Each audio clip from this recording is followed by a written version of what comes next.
안녕하십니까. 인문학연구소 인연입니다. 이번 시간에는 세계의 미스터리 36번째 LA 상공에서 목격된 로켓티어 제트팩맨에 대한 이야기를 해보려고 합니다. 36번째 슈퍼히어로인가 은둔형 과학자인가 제트팩맨 미스터리 1. 하늘을 나는 히어로 로켓티어. 하늘을 자유자재로 날아다니는 것은 아주 오래전부터 사람들의 로망이었습니다. 비록 추락했음에도 이카루스가 사람들에게 자주 언급되는 것도 그러한 이유이며, 각종 비행기와 헬리콥터 등 날 것이 발명되고 발전되었음에도 슈퍼맨이나 아이언맨 같은 히어로들에게 열광하는 것도 비슷한 맥락일 것입니다.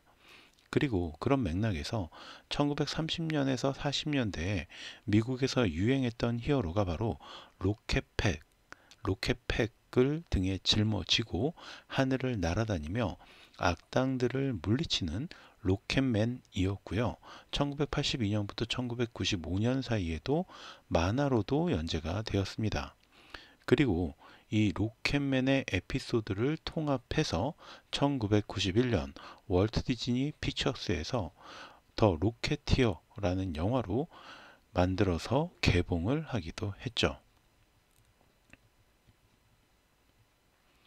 1938년 LA 고개 비행기 조종사인 주인공 클리프 시코드가 우연히 FBI와 관련된 일에 휘말리면서 프로토타입 로켓팩인 사일러스 X3를 얻게 되었고, 이것을 등에 메고 하늘을 날며 악당들을 때려잡는다 라는 내용이 주된 줄거리인데, 사실 로켓팩을 장착하고 하늘을 자유로이 날아다닐 수 있다 라는 점 외에는 별다른 능력이 없는 주인공이다 보니까 슈퍼 히어로물에서의 통쾌함은 기대하기 어려웠습니다.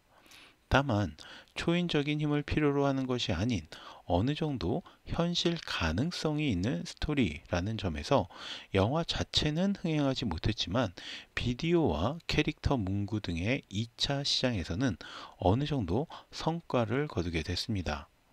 이것은 우리나라에서도 마찬가지였는데 1992년 인간 로켓티어라는 제목으로 개봉이 되었지만 마찬가지로 흥행에는 실패합니다.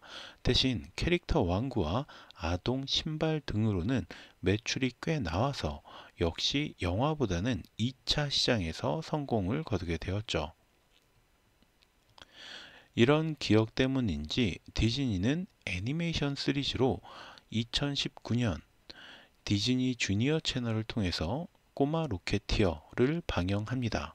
원조 로켓티어인 클리프 시코드의 증손녀인 키트 시코드 7살짜리가 로켓팩을 메고 자신이 사는 마을인 휴스비를 보호하고 그곳 주민들을 위험으로부터 벗어나게 하는 내용을 다루고 있습니다.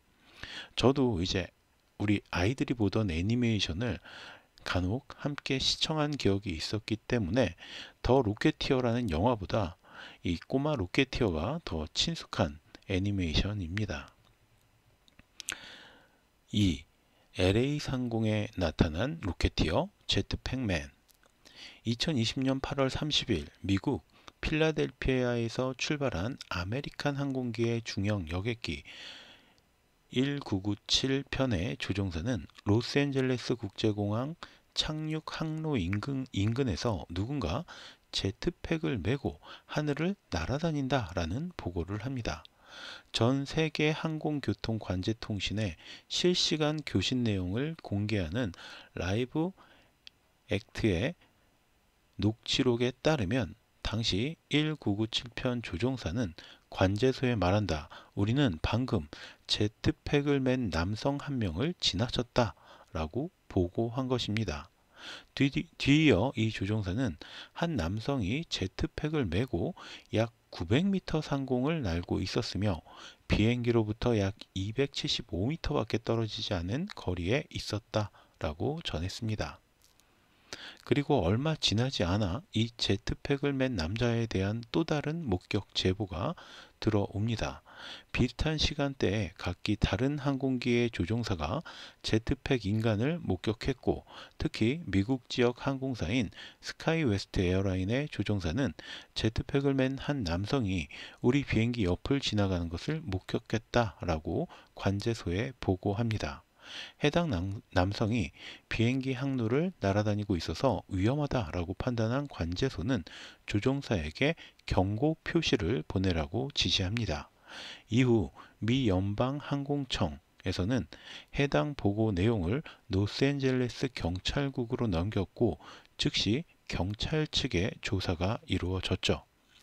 하지만 사진과 동영상 없이 조종사들의 보고 두 건이 전부였기 때문에 자세한 경위 파악이 어려워서 아직은 수수께끼로 남아있다라고 밝히게 됩니다.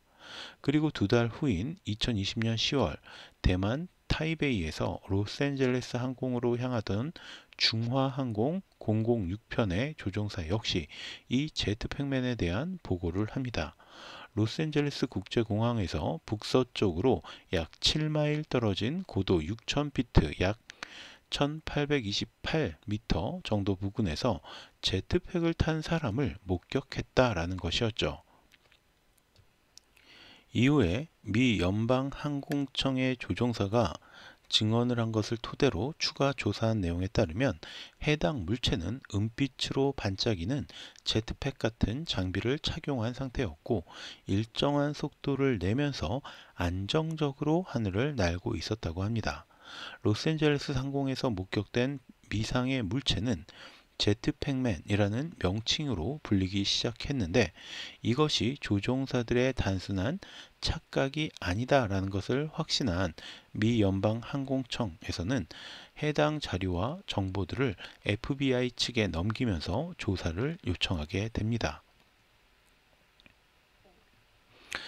다시 두 달가량이 지난 2020년 12월 로스앤젤레스 남쪽 카타리나 섬 근처에서 교육 비행 중이던 조종사에 의해서 최초로 이 제트팩맨이 촬영이 됩니다. 조종사는 3000피트, 그러니까 약 914m 상공에서 미확인 비행 물체를 발견했고, 그는 한눈에 그것이 최근 논란거리였던 제트팩맨인 것을 알아차렸고요. 곧바로 제트팩맨을 촬영해서 이 영상을 유튜브와 인스타그램에 공개한 것입니다. 해당 영상을 확인한 전문가들은 영상 속 남자가 등에 메고 있는 것이 금속 형태의 금속 배낭의 형태를 하고 있으며, 이것은 제트팩으로 추정된다라고 밝힙니다. 하지만 영상 어디에서도 제트팩에서 분출되는 배기가스의 흔적을 찾을 수 없다라는 점 때문에 의문을 제기했죠. 실제로 현재에도 군수용과 민간용 제트팩이 존재하기는 하지만, 시중의 제트팩들은 등유를 연료로 쓰며 등에 매는 주 기체 외에 손과 발에도 터보 엔진 장치를 차는 것이 대부분이기 때문에 먼 거리라고 하더라도 가스 혹은 열기의 배출이 어느 정도 관찰되어야 하지만, 영상 속에서는 그런 흔적을 찾을 수 없었다라는 것입니다. 현재까지 알려진 제트팩은 9분 동안 날 수 있고, 항속거리가 약 11마일, 그러니까 1.8km 정도이고, 최대 속도가 83 mph, 그러니까 시속으로는 한 130km 정도, 그 다음에 최대 고도가 250피트, 76m 정도라고 합니다. 그러나 목격자들이 제트팩맨을 목격한 최소 900m에서 최대 1828m와는 그 갭이 엄청나죠. 또한 영상 속의 제트팩맨은 금방 착륙할 것처럼 보이지도 않았고, 꽤 오랜 시간 비행을 한 것처럼 보였기 때문에 항속거리 역시 비교하기가 어렵습니다. 3. 오해가 낳은 괴담인가? 우리가 모르는 미래 지식인인가? 많은 사람들이 풍성 형태의 기상 관측 기구가 모종의 이유로 하늘을 떠돌며 기류를 타고 이동하는 것이다 라는 주장을 했습니다. 하지만 대기과학 교수인 디애나 헨스 박사는 영상처럼 빠른 속도를 가진 채 옆으로 이동하려면 바람이 아주 높은 곳에서 강하게 불어야 한다라면서 확인 결과 그날의 대기 상태는 매우 평온했다라고 밝혔습니다. 그러니까 바람이 거의 불지 않았는데 그렇게 빠른 속도로 옆으로 이동한다? 이거는 불가능하다라는 거죠. 무엇보다 미스테리한 점은 이 제트팩이 현대 과학 기술로는 불가능하다라는 점입니다. 천문 물리학자 하킴 올루세이는 2016년 뉴질랜드의 제트팩 제조사가 발명한 시제품의 경우 짧은 시간이나마 3000피트 상공까지 올라가서 비행하는데 성공한 적이 있었다라는 것을 예로 들면서 문제는 이 제트 엔진의 경우에 그 힘을 얻기 위해서 매우 거대해질 수밖에 없었다고 이야기합니다.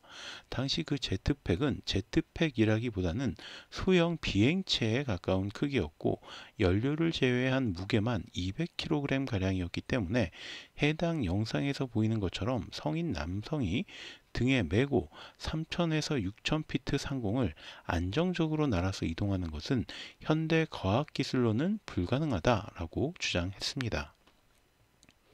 그리고 2021년 이 제트팩맨이 다시 목격이 됩니다.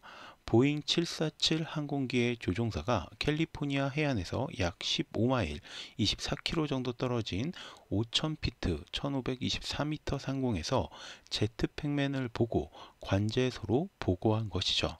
당시에 그는 제트팩맨을 보고 아이언맨을 보았다라고 보고해서 큰 이슈가 되기도 했는데 이후로 제트팩맨의 모습은 현재까지는 다시 보이지 않고 있습니다. 따라서 사람들은 이 인물이 아이언맨의 토니 스타크처럼 천재 과학자라는 주장을 하기도 했고요. 미국의 비밀 실험 혹은 고도의 기술을 지닌 비밀 단체의 실험 등이라는 음모설이 떠돌고 있는 중입니다.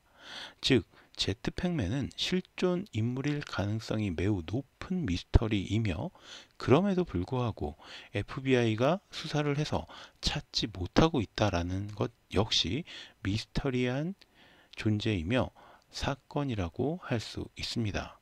우리가 알다시피 미국에서 마음 먹으면 사실 인공위성으로 추적을 하고 막 해가지고 다 찾아낼 수 있다고 하잖아요. 그런데도 못 찾고 있다. 이것도 미스터리죠.